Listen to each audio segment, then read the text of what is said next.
జరిగిన దానికి అందరికీ బాధగానే ఉన్నా అలా అని ఇక్కడే ఆగిపోలేం కదా, ముందుకు వెళ్ళాలి. ఇప్పుడున్న పరిస్థితుల్లో మన పార్టీ క్రమశిక్షణ దెబ్బతినకుండా ఉండటానికి మనకు ఒక నాయకుడు కావాలి.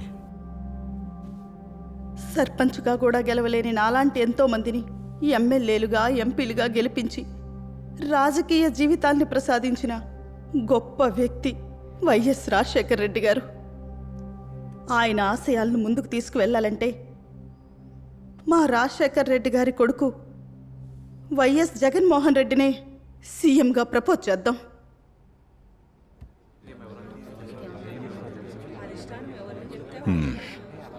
నువ్వు చెప్పింది నిజమేనమ్మా. ఎంపీగా గెలిచి 9 నెలలు కూడా పూర్తి కాలేదు. అలాంటి అబ్బాయిని తీసుకొచ్చి సీఎం సీట్లో కూర్చోబెడితే ఇన్నేళ్లుగా పార్టీని నమ్ముకుని బతుకుతున్న మాలాంటి సీనియర్ నాయకుల పరిస్థితి ఏంటి? సార్, వైఎస్ఆర్ గారిని చూసే మనకు జనం ఓట్లేశారు. లేకపోతే మిమ్మల్నో నన్నో మన పార్టీనో చూసి కాదు.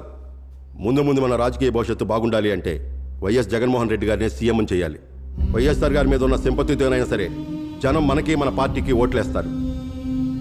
ఈ కొత్త పద్ధతులు ఏంటయ్యా? మన పార్టీలో ఏదైనా నిర్ణయించేది హైకమాండే. అయితే మా మద్దతు జగన్మోహన్ రెడ్డికని హైకమాండ్కి చెప్పండి. హైకమాండ్కే చెప్పేటోళ్ళు అయిపోయారా? ధైర్యం ఉంటే జగన్మోహన్ రెడ్డి మా సీఎం అని సంతకాలు పెట్టండి. తీసుకెళ్లి మేడంకు చూపిస్తా.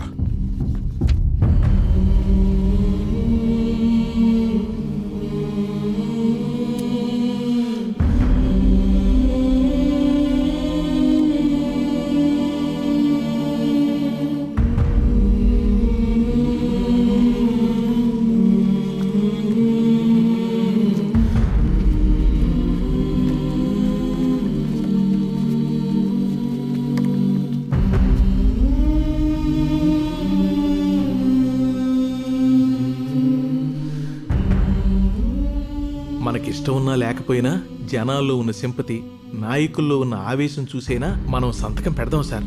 లేదంటే మన రాజకీయ జీవితం రిస్కులో పడిపోతుంది.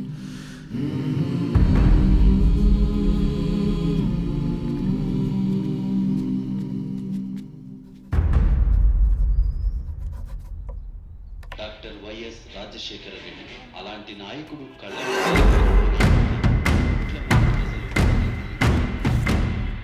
అబ్బాబ్బాబ్బా, ఏం జనాలు సార్! ఒక రాజకీయ నాయకుడు చనిపోతే ఇంతమంది జనాలు రావడం నేను ఎప్పుడు చూడలేదు సార్. బతుకున్నప్పుడు రాజులో బతికాడు, చావుతో దేవుడయ్యాడు. సార్, వైఎస్ఆర్ గారు అబ్బాయి జగనే సీఎం అవుతాడని అందరూ అనుకుంటున్నారు సార్. అతనికి మద్దతుగా 150 మంది ఎమ్మెల్యేలు సంతకాలు చేసి ఢిల్లీకి లెటర్ కూడా పంపించారట.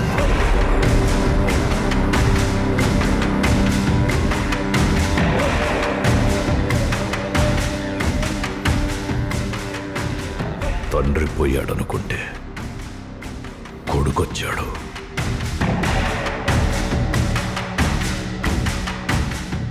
ఇప్పుడున్న సెంటిమెంట్కి వాడు సీఎం అవడం ఖాయం.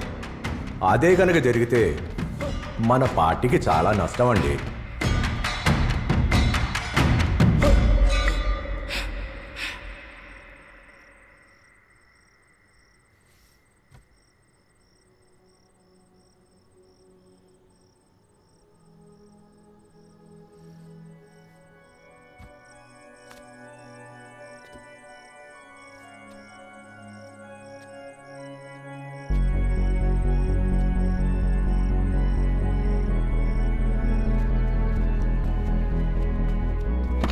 జగన్, ఈ కారులో వద్దు, పోయి వెనక కారులో కూర్చోపో.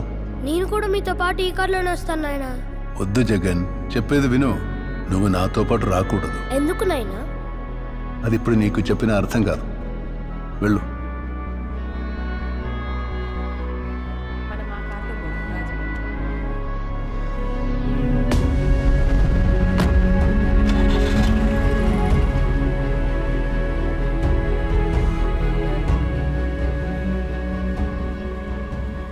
నాయనా నేను కలిసి ఏ రోజు ఒకే కారులో ప్రయాణం చేసింది లేదు.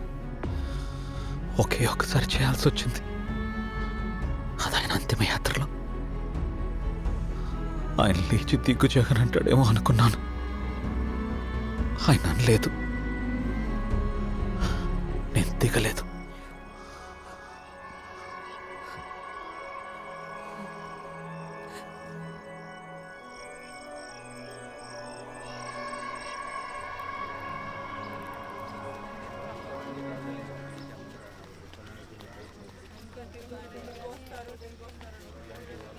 Sir sir sir sir sir మీకు 150 మంది ఎమ్మెల్యేల సపోర్ట్ ఉంది.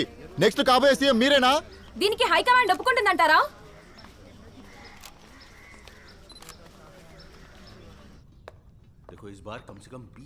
నేనే చాయ్ పియో మధుజీ. సాబ్, ఈ ఛాయ్ తాగటానిక నన్ను హైదరాబాద్ నుంచి ఢిల్లీకి తీసుకొచ్చింది? అంతేకాకుండా 150 మంది సంతకాలు చేసిన ఈ పేపర్లు కూడా నాతోనే మోపించారు. మధుజీ, ఆంధ్రాలో మీ రాజకీయం నాకు చూపించారు. ఇప్పుడు ఢిల్లీలో నా రాజకీయం మీకు చూపిస్తా. సాబ్, వాడికి 150 మంది ఎమ్మెల్యేల సపోర్ట్ ఉంది. వాడిని మీరేం చేస్తారు సాబ్? ఓకే, मैं देखता हूं.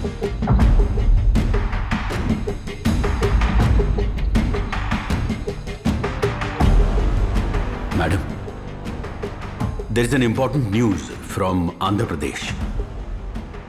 Jagan Reddy has declared himself as the Chief Minister of Andhra Pradesh. He claims that he has support of 150 MLAs.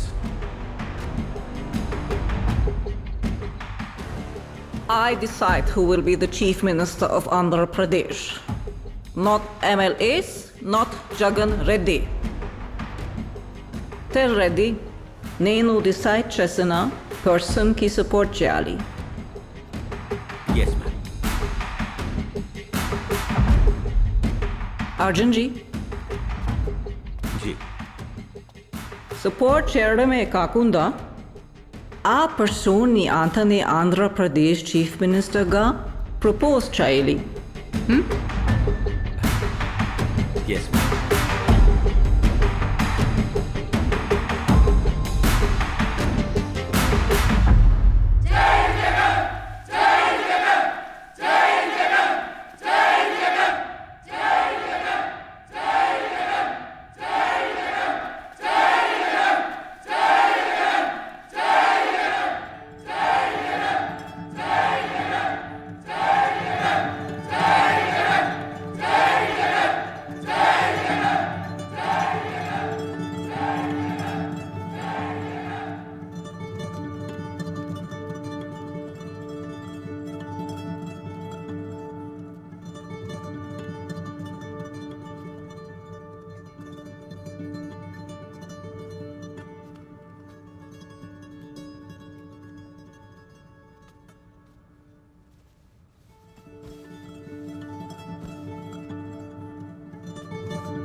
నా పూర్తి సహకారంతో గౌరవనీయులు శ్రీ రోసయ్య గారిని ఆంధ్రప్రదేశ్ రాష్ట్ర ముఖ్యమంత్రిగా ప్రతిపాదిస్తున్నాను.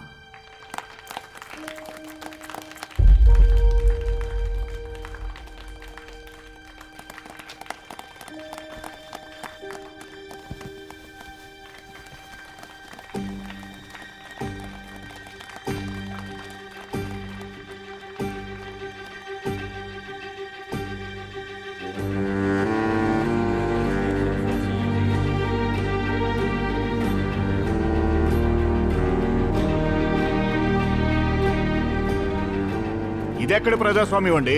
150 మంది ఎమ్మెల్యేలు ఒకరిని సీఎంగా ఎన్నుకుంటే హైకమాండ్ ఎవరినో సీఎంగా డిసైడ్ చేయడం ఏంటి? 150 మంది ఎమ్మెల్యేలు మద్దతు ఉండగా మనం ఆగటం ఏంటన్నా? అన్నా, ఇది ప్రోగ్రెస్ పార్టీ. మేడం చెప్పిందే శాసనం. పదండి. ఆంధ్రప్రదేశ్ రాజకీయాల్లో అనూహ్య పరిణామాలు చోటు చేసుకున్నాయి. 150 మంది ఎమ్మెల్యేల సపోర్టు ఉన్న మనం కోరుకున్నట్టే జగన్ సీఎం కాలేదు సార్. ప్రోగ్రెస్ పార్టీ రోసయ్యను ఆంధ్రప్రదేశ్ 15వ ముఖ్యమంత్రిగా నియమించింది.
మీ ఆదరణ, మీ అభిమానాలు మన ప్రియతమ నాయకుడు రాజశేఖర్ రెడ్డి గారిని ఏ రోజు చనిపోనివ్వవు. నవ్వే ప్రతి చిరునవ్వులో మన ప్రియతమ నాయకుడు రాజశేఖర్ రెడ్డి గారు ఉంటారు. ఆ చిరునవ్వులో నేను కూడా భాగమవుతా. మీ కుటుంబంలో నేను ఒకడినవుతా. నాన్న కోసం దాదాపుగా 660 మంది తమ ప్రాణాలు కోల్పోయారు. చనిపోయిన ప్రతి వ్యక్తి కుటుంబాన్ని రాబోయే రోజుల్లో నేనొచ్చి కలుస్తాను, పరామర్శిస్తాను.